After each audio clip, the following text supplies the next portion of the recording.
Character play করা try করেছি। So এক একটা গল্পে আমার মনে হয় আপনারা আমাকে এক একটা চরিত্রে দেখতে পারবেন। আর ফুললি স্যাটিসফাইড বলবো না, কিন্তু মোটামুটি স্যাটিসফাইড এবার ঈদে আমি যে কাজগুলো করতে পেরেছি। চ্যালেঞ্জেস সব থেকে বেশি যেটা হচ্ছে ঘুম একদমই হয় না।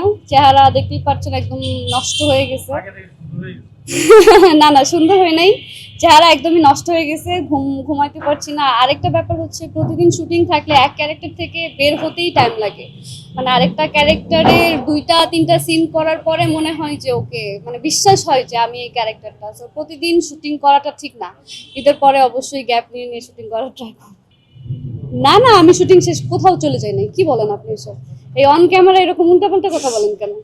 এটা নিয়ে আসলে কিছু বলার মতো ভাষা নেই আসলে। যখন আমি মানে ভিডিওসে দেখছিলাম, মানে পুরো ঘটনাটা শুনলাম, আমার বাসায় গিয়ে দেখছিলাম আমার বোন কান্না করতেছিল আর কি। তো মনে হচ্ছিল যে নিজের পরিবারের সাথেই এই ঘটনাটা ঘটেছে। তো অবশ্যই এটা খুবই কষ্টদায়ক।